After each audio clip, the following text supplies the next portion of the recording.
Olá, amigos. Vamos relembrar informações sobre depressão. Eu já tenho falado desse sofrimento extensivamente por aqui, mas eu quero trazer algo a mais para você hoje e no próximo episódio do Claramente.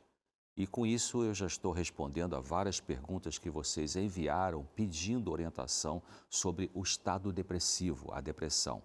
Então, se você enviou uma pergunta sobre esse assunto, fique atento ao que eu vou abordar hoje e acesse também o nosso canal no YouTube, youtube.com/Vida e Saúde NT, para encontrar mais respostas sobre esse assunto da depressão. Uma pessoa que apresenta tristeza e diminuição do interesse ou perda do prazer em atividade do dia a dia, e isto acontecendo pelo menos por 2 semanas direto, tendo também alterações no apetite, perturbações do sono, falta de energia, dificuldade de tomar decisões, ideias suicidas e sentimentos de culpa, indica a presença da depressão. O fator mental mais importante para se pensar que alguém deprimido pode ter risco suicida é a desesperança ou a falta de esperança. Ou seja, a pessoa não vê saída para o seu sofrimento. Daí ela começa a pensar em se matar para acabar com a dor. Antes de pensar que alguém está com depressão, se existem doenças físicas como problema de tireoide, infecções crônicas, tumores, encefalite, entre outras coisas, é necessário tratar isso, porque essas doenças podem produzir sintomas depressivos. Além disso, é comum pessoas terem o que chamamos em medicina de comorbidades, que é o fato de apresentarem mais de uma doença ao mesmo tempo. Por exemplo, parece que cerca de 50% das pessoas com diagnósticos de depressão também sofrem com ansiedade excessiva. Algumas podem ter ansiedade exagerada, depressão e alcoolismo, por exemplo. Uma pessoa pode começar a se deprimir por causa de já ser uma pessoa retraída socialmente há anos, assim como a depressão contribui para o indivíduo se afastar da vida social. Outras pessoas tendo pressão no trabalho, entrando numa síndrome de esgotamento ou sofrendo abuso moral na empresa, também podem se tornar depressivas. Quando uma pessoa passou por uma depressão e o estado depressivo produziu perdas importantes na vida dela, ela pode ter ficado com uma marca negativa na sua mente, em seu psiquismo, e quando algum fator gatilho acontece anos depois, ela pode voltar a entrar em depressão. Vou dar um exemplo. Se uma pessoa ficou deprimida porque sofria de abuso moral na empresa e quando não suportava mais esse sofrimento no trabalho, acabou pedindo demissão, mesmo estando num momento econômico difícil para ela, é uma situação. Ao sair da situação que causava sofrimento e ter recebido o tratamento eficaz, ela ficou boa. Mas se depois de algum tempo ela tiver a sensação de que pode ocorrer novamente algum tipo de abuso contra ela, o estado depressivo pode começar a voltar. Por isso, é importante estar atento aos fatores gatilhos que podem disparar na mente da pessoa pensamentos e sentimentos dolorosos. Existem diferentes tipos de estados depressivos, como a depressão chamada de depressão maior ou depressão clínica, tem a distimia, que é um tipo de depressão crônica, só que mais leve. Tem também o transtorno afetivo bipolar, no qual a pessoa, além dos episódios eufóricos, sofre de períodos depressivos. Outro tipo de depressão é a sazonal, que ocorre mais em regiões de longo inverno, muito tempo sem luz solar. Um outro ainda é a depressão pós-parto, que acontece antes do bebê nascer. Alguns sofrem com a depressão psicótica, a qual inclui delírios, alucinações, alterações importantes da percepção da realidade.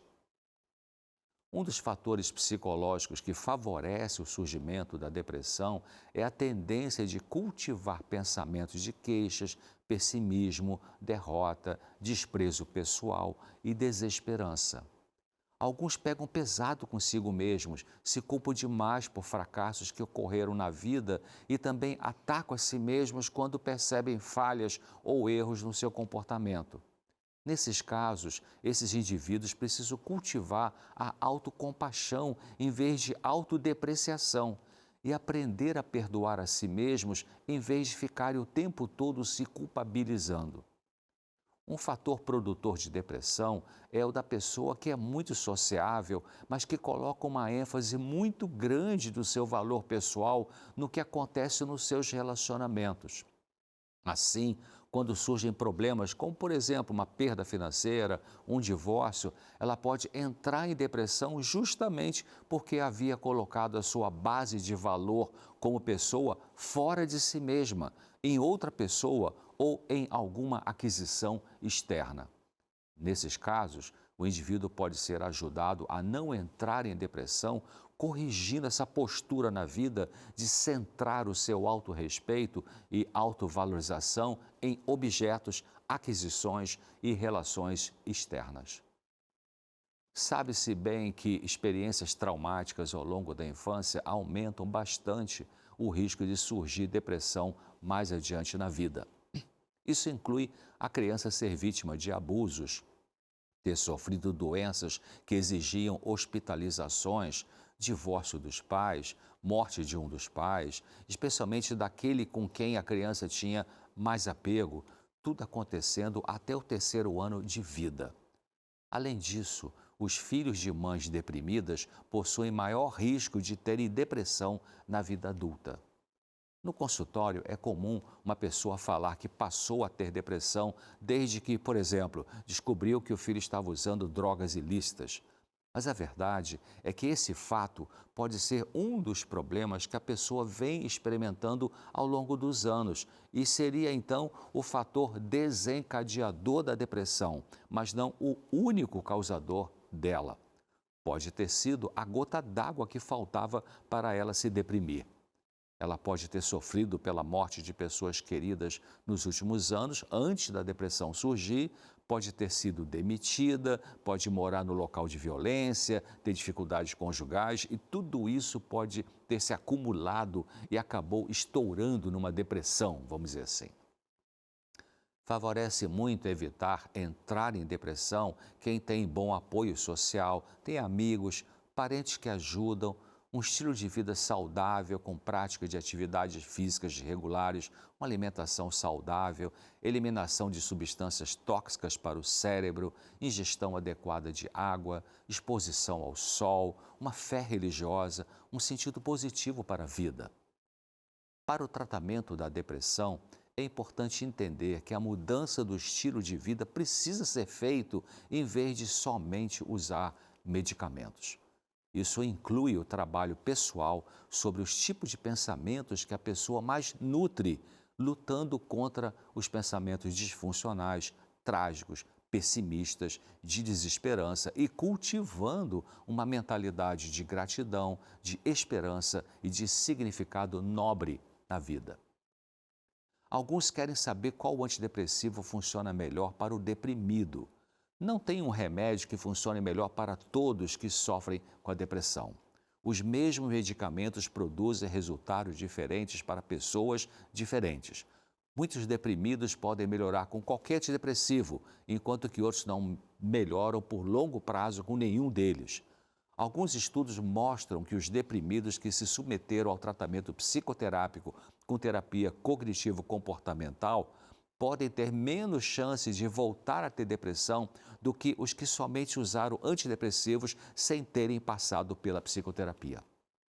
Um desafio para nós, psiquiatras, ao tratarmos um paciente com depressão, que tem, por exemplo, muita insônia e ansiedade, é que, ao prescrevermos um tranquilizante, como ele é depressor do sistema nervoso central, a pessoa deprimida pode dormir melhor e ter sua ansiedade diminuída, mas pode ficar mais letárgica ou lenta.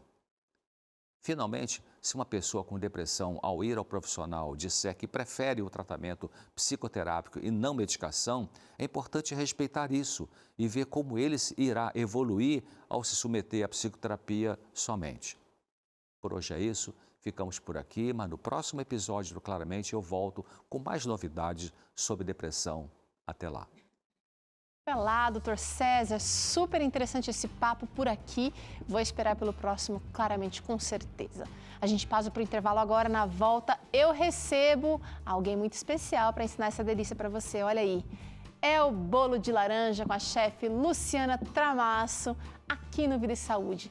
Eu espero você.